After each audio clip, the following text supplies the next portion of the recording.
les ai présentés dans un texte que j'intitule dans mon site Panorama des affinités électives. Le cas, par exemple, le cas individuel. Louis XVI a été guillotiné. Il avait une conjonction Soleil-Jupiter à 29 lions, 0 vierge. Et les 4 hommes d'État, ou les 4 politiques qui ont fait la Révolution française, alors tu peux les citer, avaient tous les 4 Mars à une dizaine de degrés les uns des autres sur la conjonction Soleil, Jupiter en 12, la prison, ça va de pair. C'est ça qui est fabuleux. On a vraiment le sentiment d'un amoncellement. Alors, Robespierre, vas-y sur les noms, Danton, Marat, et puis le grand... Saint-Just. Alors, le phénomène collectif, je vais vous le signaler, quand vous traitez par exemple la guerre de n'importe laquelle des deux, la guerre de 45 par exemple, vous posez les Mars de l'Union soviétique, de l'Allemagne, de l'Italie, de la France et de l'Angleterre et des États-Unis, et vous avez une conjoncture remarquable.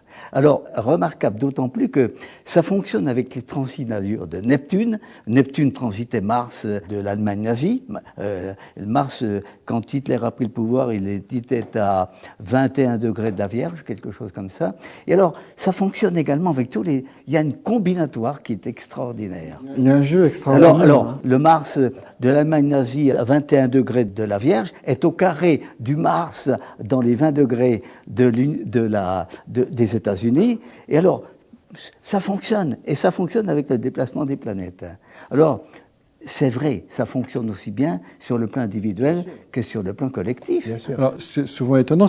Si on regarde le thème individuel, Marx était taureau à son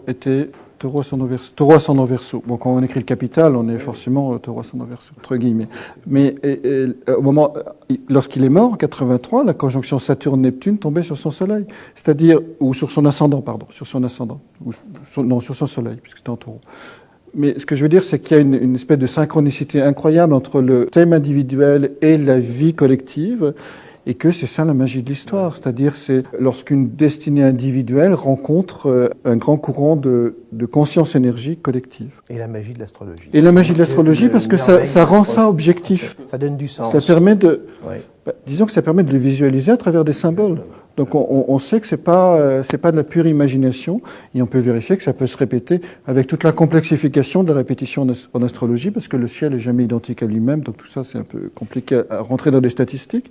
Mais quand on raisonne en termes de sens, ça s'éclaire d'une manière extraordinaire. Justement.